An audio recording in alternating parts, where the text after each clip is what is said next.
because it makes sense that those things should be together. Any funding for college should probably be in the same platform. Doesn't make sense that they're not in the same place.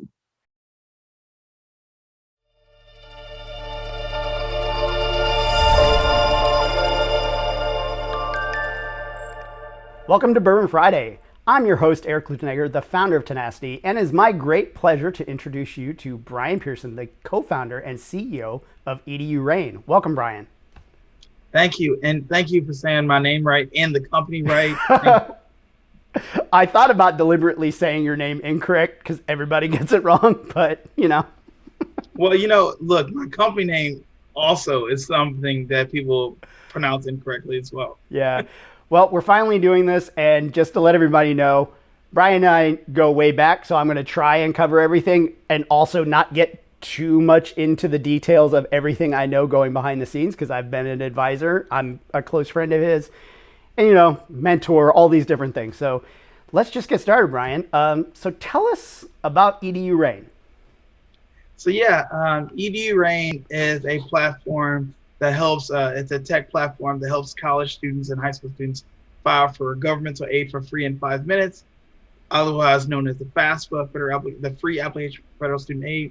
We have 20,000 scholarships on our platform that's accessed for free. And then when you're trying to move into a new apartment while you're in college and you have a part-time job, we help you with a zero interest loan to pay for first month's rent and deposit. We're like trying to be financial aid and Zillow together in one platform. Great. So let's go into these a little bit. So you have the find fund, right? So let's go into these a little bit. So let's talk about like this Fafsa process and why is that like a totally necessary process for you to have in your platform? Yeah. So right now, the first time you file for governmental aid, it usually takes 45 minutes to an hour. And that takes a lot of time.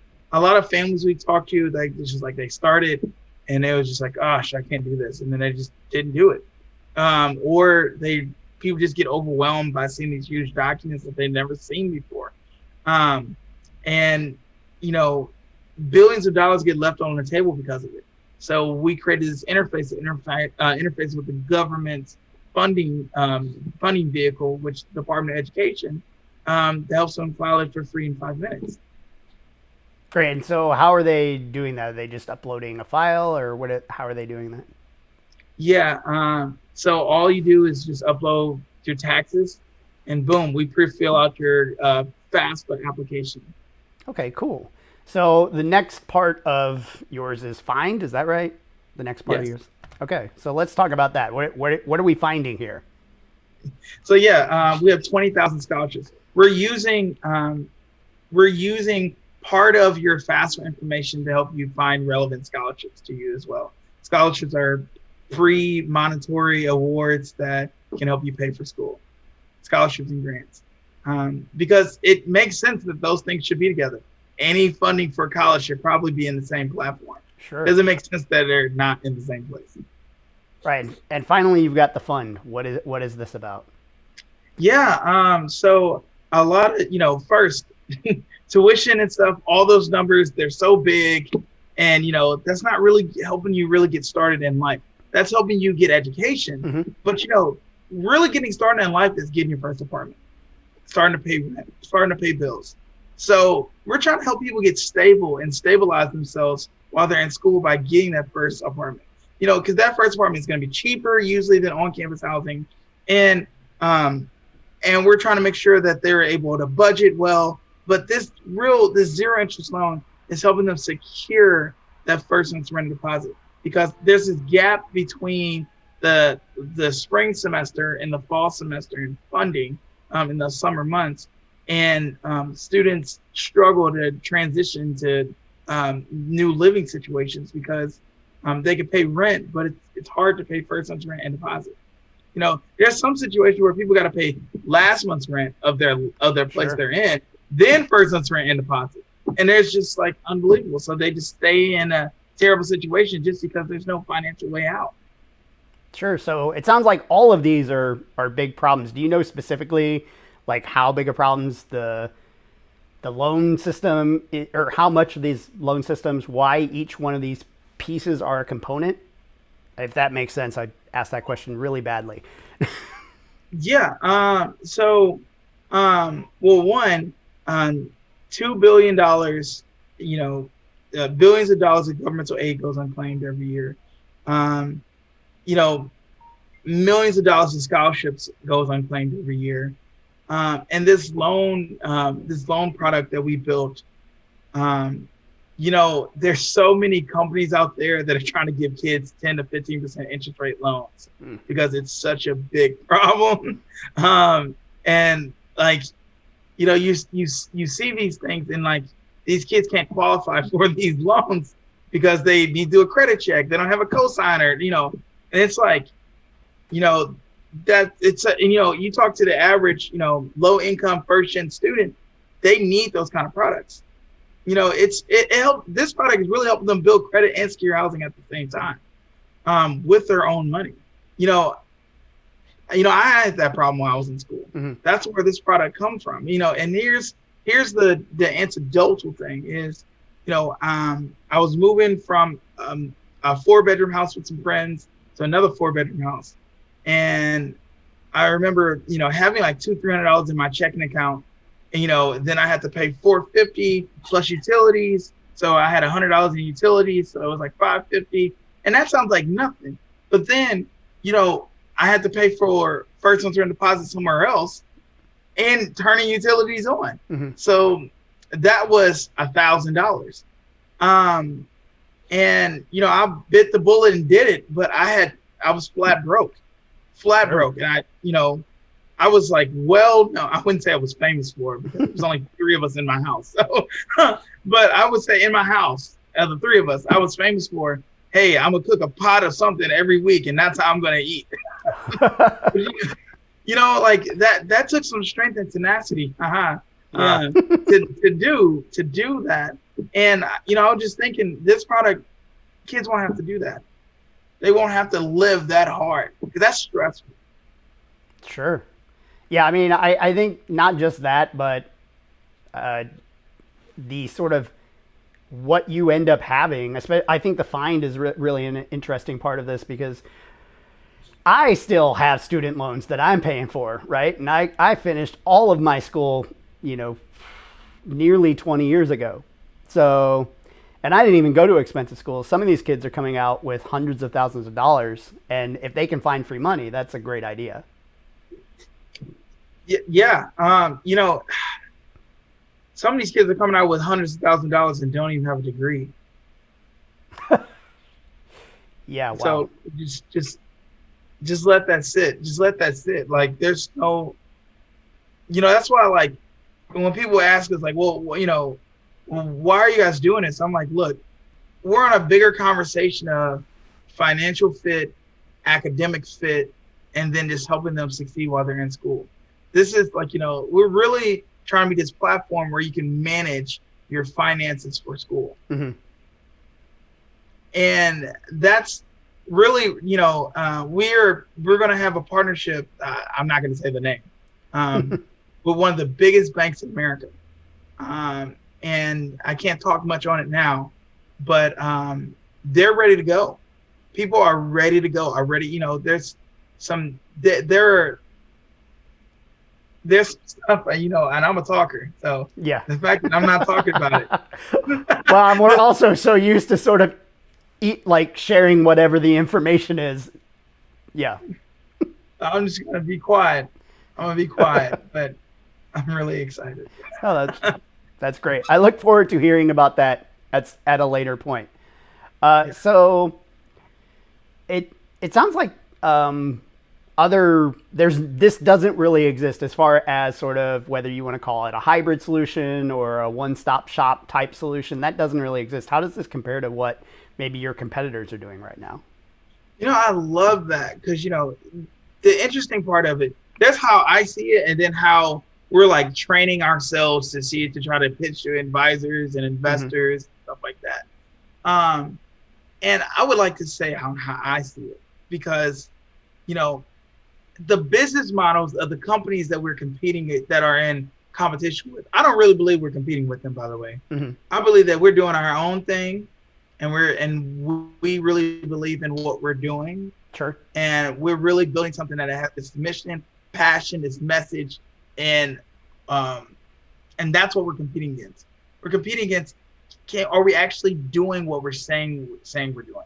That's really what our competition is. Okay. But if you want to go to the competing round, if you look at the business models of the businesses that we're competing with, Scholly, they want a Shark Tank investment. They are charging students for access to scholarships. Well, when you talk to the individual students, they're like, I pay a monthly fee to compete with everybody in America for the same $1,000. No, thank you. You look at other companies, that are out there, and they are, selling your data to student loan companies, that could be predatory. Mm-hmm. And you got other ones that are still trying to figure out their business models. And that's where EDUrain really, really is carving out a niche. Is we looked at the student experience, and then we found out things that they're going to do in their journey, and we built a business around that. Things that they're already going to do and things that they needed. And that's why, we now that we have 3 lines, right? We had our FAFSA software tested last October with 2 families. We have 180 scholarship users right now, and now we're trying to lend to 25 students. So this is the first time that we're going to be able to make money this summer. Sure. But in the fall, we're looking to sell to help colleges recruit high school students. Mm-hmm. And then next year, we're looking to partner with a rental insurance company to sell renters insurance, and a tenant screening company to help landlords screen applicants that are trying to find housing. Okay. So those are new things that don't require a lot of technical work, but it requires a lot of partnership, organization, and understanding our audience and understanding how to get into these markets, if that makes sense. Yeah, I think it does make sense. So you're getting some traction now, and you've done all this research. So tell me about that process. What was that process like for you? Oh gosh. Oh God. Sorry. Gosh.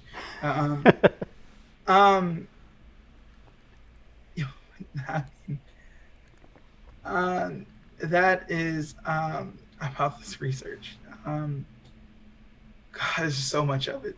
There's so much of it.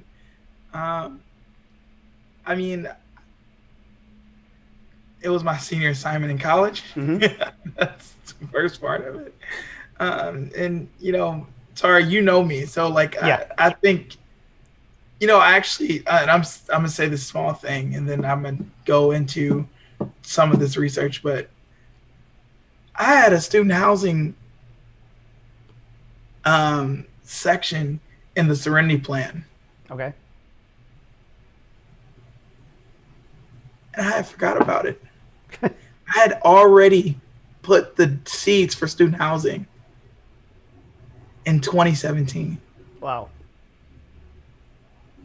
And we're following it to a T, and I did not even notice it. I didn't even notice it. I did not even notice it. I was trying to put together these living communities for students using governmental aid to help these kids find housing. I was like, we'd never have homelessness be a problem. Sure. We can allocate these funds and help them use it to actually obtain housing. And I'm like, and I was thinking, what EDUrain is. I was like, oh my God. Oh my God. It is that. And I was looking at the research that's gone into this. I'm sorry, I'm looking into the distance of the window. I don't know why. I do it too. Yeah. The research has been thousands of conversations. So thousands of conversations with students, parents, leasing agencies, landlords, city governments, credit card companies, fintech companies. Numerous conversations with numerous market presidents of U.S. Bank, Bank of America, Wells Fargo, Berkeley's, the fintech institution. you know, Western Union, of just understanding, you know, what these kids need financially, what sets somebody up for a good life Mm-hmm. financially. What can you actually do? And because you know, these kids are getting somewhat of a clean slate, but then also a crappy deal at the same time. Sure. So we're organizing that so that they can actually build a plan. And that's, you know, we did research, like, you know, secondary research, like, you know, that means looking up academic articles, you know, putting together, you know, and pulling that out. But then also primary research, where I was just interviewing, phone calling, emailing, corresponding with numerous folks across America. Mm-hmm. Wow. Yeah, that's the research. That's the research. So, I mean, knowing you a little bit, I know you've got like somewhat of an activist background, a little bit. Do you think that helped you in this journey? I don't think so, actually. You don't think so? I think as much as it was a help, it was also a detriment at the same time. Okay. Because as an activist, you know, you want to say what's right, and you want to be in the moment, and you want to feel it, and everything has to be right, you know. And sometimes being an activist, you know, there's a time and a place, but when you're such an activist, you don't really care about the time and the place. You just care about being the thing that you're trying to activate. Sure. You're trying to be in that moment at all times. And, you know, you care about, you know, like etiquette and effort and, you know, why are we doing things, and that being the center. Mm-hmm. And I think sometimes when you're creating a business, you know, there might be people who are very rude to you, but are helping you, you know, yeah. Or, you know, you need to partner with them, and they're rude to certain groups of people. Mm-hmm. And in order for you to get your business moving, you have to be, you know, cool with them. And an activist, that's a no. As an activist, you know, you feel like the things that you do are because you're passionate about them, and everybody should have the same kind of value set as you. Usually on most activists, at least in my experience as an activist, you want people to have, you know, values and stuff like that, and everybody. But in business, that is just not the case. Not everybody thinks like that. Sure. Not everybody thinks like that. And it, you know, the only thing that matters to them is the dollar. So I had to kind of retrain myself to take out the activism part of me, and just learn. And then when I was able to reintroduce it, that's when I think that something beautiful came. Okay. Yeah, and I think one of the things about you is I think you connect pretty well with people, and you sort of can help people bring their guard down a little bit. And I think some of that activist nature leads to that. And certainly some of this fearlessness of just being able to talk to anybody or whoever, I think some of that does. But I understand the other part that you're talking about too. You know what's interesting about that? You know, it's been quite some time now, but you know, that I don't have as much anymore. But I suffered from depression where I didn't even notice that. I didn't even notice that I could connect with people. I felt like nobody wanted to talk to me. No, you know, so I still wait tables downtown at a restaurant, right? Sure. And, you know, and like I'm pretty close to some of the people that work there. They see me, you know, 4 times a week.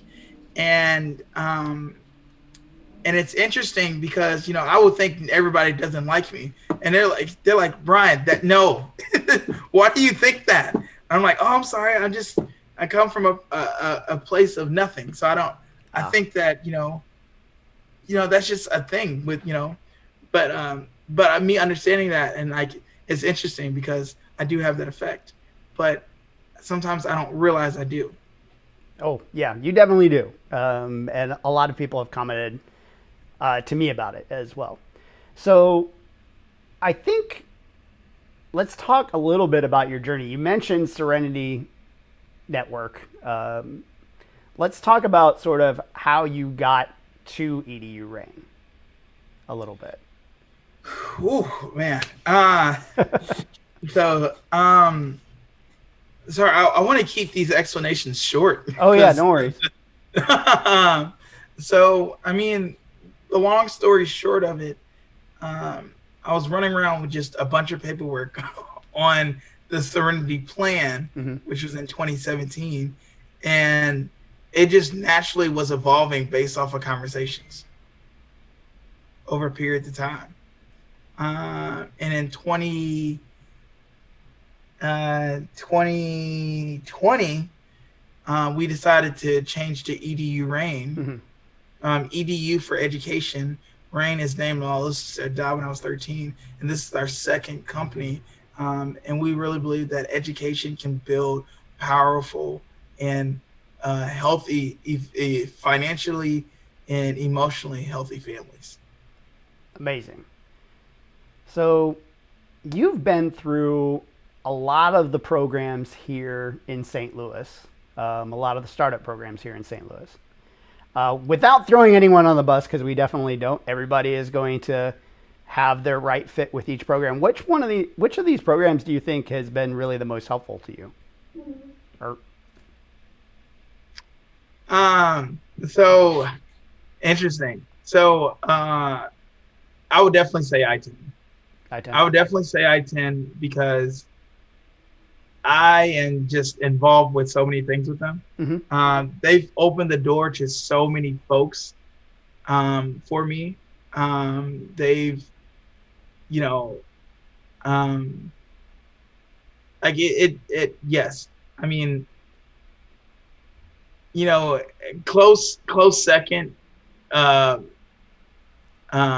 but the Balsa Foundation, Sure. close second, and then third, Score.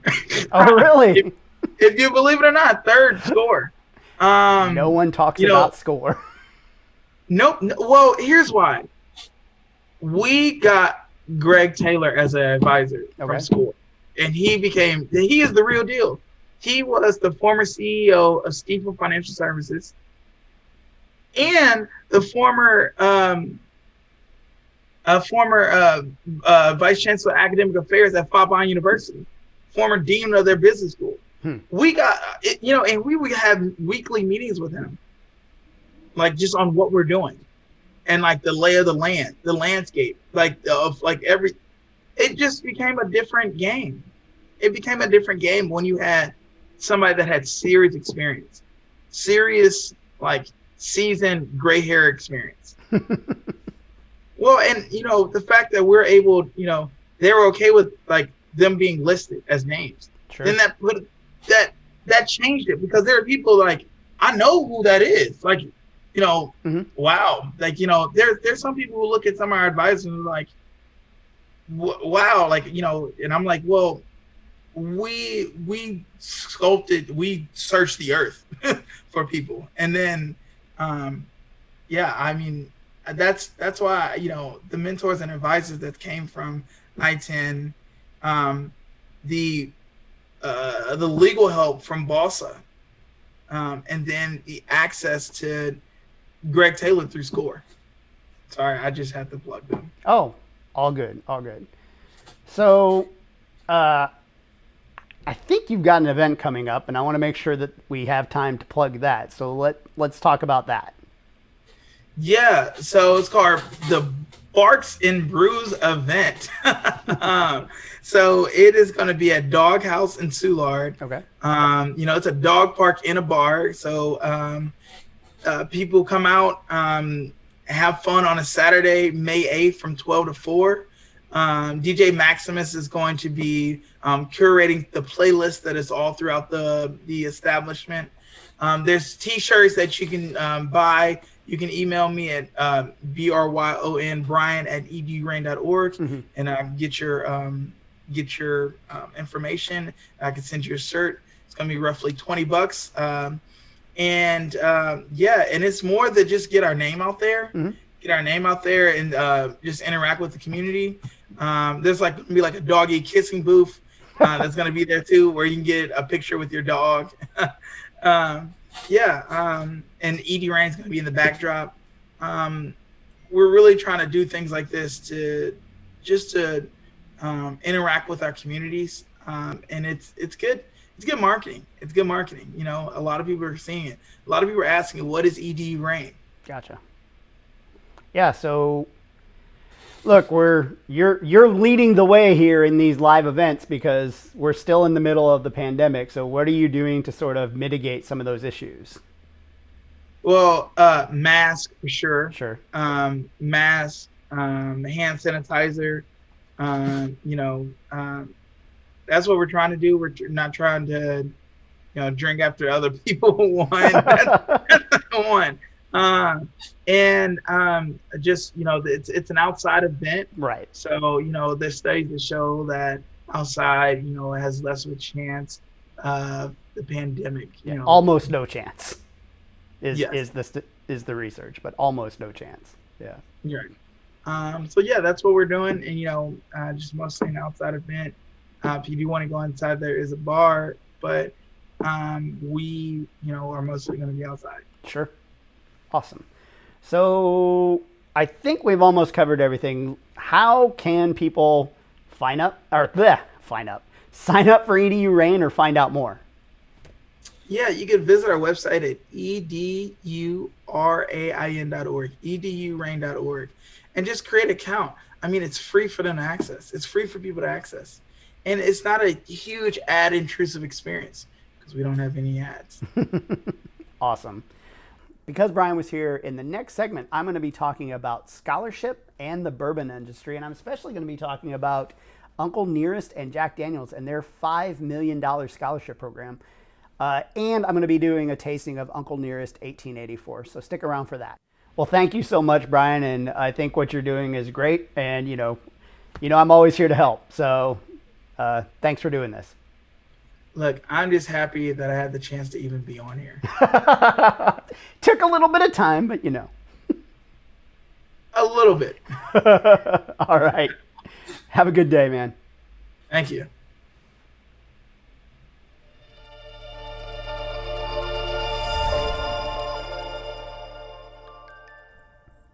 Before we get started, take a second and hit that subscribe button. Done? Great. Today, since we talked with Bryon from EDUrain, who is creating a platform that helps kids pay for school and housing, it seemed natural to highlight some of the things happening with education and scholarship in the bourbon industry. So many distilleries have their own programs. It would likely take me forever to find them all. Buffalo Trace's team has access to tuition reimbursement, and their children are eligible for scholarships. The Beam Suntory Distributors Foundation provides scholarships for undergraduate schools to kids of U.S. employees of Beam Suntory, Jim Beam, and participating distributors. And Uncle Nearest funds the Nearest Green Legacy Scholarship for direct descendants of Nathan Nearest Green, which provides full tuition, books, and tutoring. The Kentucky Bourbon Festival recently expanded its scholarship program, which began in 2000 to 3 awards. In 2018, the American Distilling Institute Distilling Research Grant was established to support original research to advance the knowledge of America's craft distillers. Then in 2019, the University of Kentucky announced that Jim Beam will donate $5 million to establish the James B. Beam Institute for Kentucky Spirits, which will offer courses across engineering, chemistry, business, law, horticulture, forestry, food science, and entomology to address the spirit industry's needs in sustainable agriculture, research, and development. In 2020, the Michael Jackson Foundation for Brewing and Distilling was founded. This organization provides funding to underserved students in brewing and distilling programs. It was named for the late beer and whiskey writer Michael Jackson, not the pop artist. The foundation offers 2 scholarships, the Sir Jeff Palmer Scholarship for Brewing and the Nathan Nearest Green Scholarship for Distilling. As of September 2020, they had raised more than $200,000. Also in 2020, the Kentucky Distillers Association announced a new partnership with the University of Louisville to take an intentional effort to develop a more inclusive industry. To do this, they formed the Lifting Spirits Foundation, a nonprofit that will offer scholarships to underrepresented groups. The partnership will award 5 full tuition scholarships for the U of L's Distilled Spirits Business Certificate, with the preference given to Black students, women, people of color, LGBTQIA+, and other underrepresented groups. The certificate is a graduate level online program, and it's also available to University of Kentucky students. Last month, Wild Turkey announced a donation of $20,000 to that foundation. And finally, I want to talk about the Nearest and Jack Advancement Initiative. In June 2020, Jack Daniel Distillery and Nearest Green Distillery pledged $5 million to launch a joint 3-part program aimed at increasing diversity in the American whiskey industry.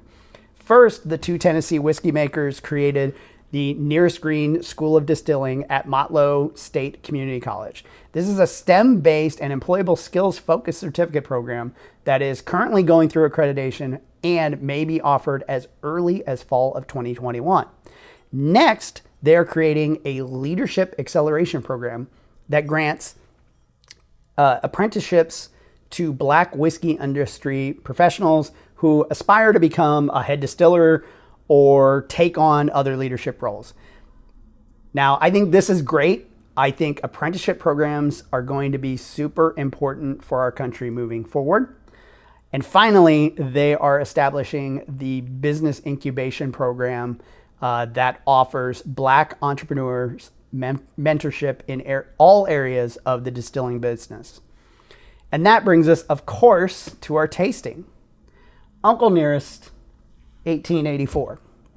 Now, I've had this product before and remembered loving it, so I guess we'll find out whether there's any drift or how it stacks up to one of our familiar bourbons. Now, if you've never watched one of these tastings before, I use a standard to compare against. I'm currently drinking Wild Turkey 101. I might have to consider if I should have a standard in the 90 proof range, since Uncle Nearest is 93 proof. Now, I know what you might be asking. Is 1884 bourbon? Well, it's not labeled as bourbon. It's small batch whiskey. And I don't know for sure. But by all accounts, it is. It's just not labeled that way. So where does this come from? Well, it comes from Tennessee. It's been bottled in Shelbyville, Tennessee. And that's really all we know about it. I mean, there's been other articles written about it. It's hard to say. A lot of people think that this is Dickel. That's what they think. So I've already actually poured. So let's give this a try and see. Now, this is a source and blended product. It is labeled on the back here by V. Edie Butler, who is their master blender. Let me try this out. Okay, that's interesting. I'm getting a lot more bready notes than I normally get out of this. There is a little alcohol hit when I get my nose in there. Color-wise, they're pretty similar. This may be a little bit more, the Uncle Nearest is probably a little bit more golden. I suspect the barrel char a little bit higher on the Wild Turkey 101. Let's go in for a sip.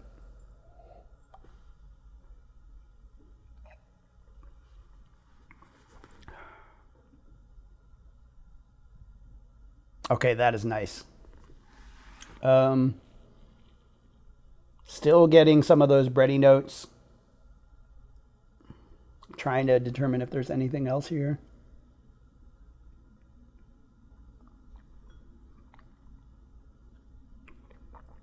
I mean, it doesn't have nearly the bite of the 101.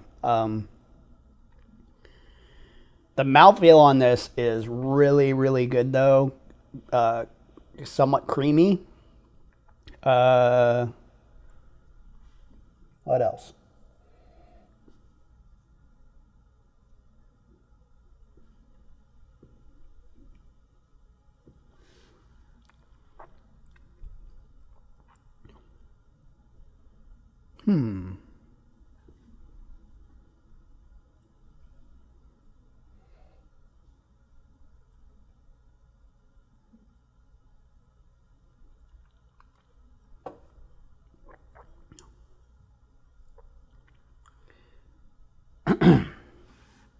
I do get a little bit more sweetness off of the Wild Turkey 101 than off of this. But I prefer sort of the creamy mouthfeel of this. It's very palatable, easy to drink.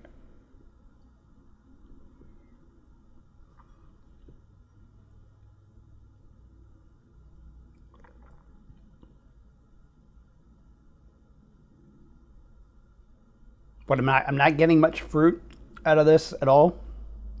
So if you like that sort of fruity bourbon flavor, nothing there.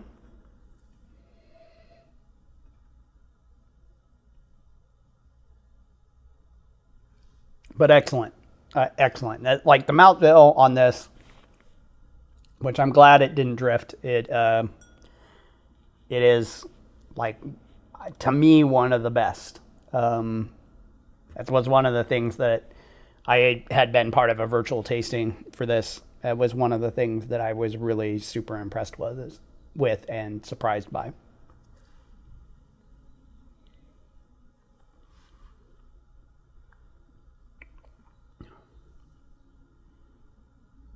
Yeah, it's good.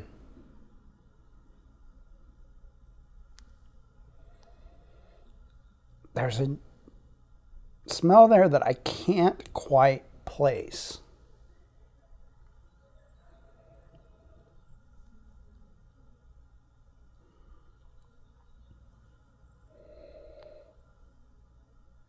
Can't quite place it. Don't know what it is. It's not bad, but I can't quite place it.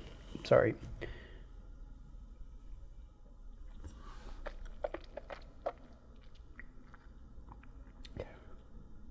Yeah, it's good. It's really, really good. So, who is this for, and who will like it? Well, if you want like a nice, creamy, but still somewhat light and dry mouthfeel on your bourbon, this might be for you. Not fruity, so if you're like that heavy cherry, that's not going to be it.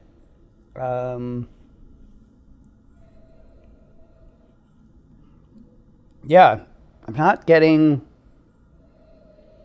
a lot of the standard vanillas, and no, like, there's a spice there, but I can't place what spice.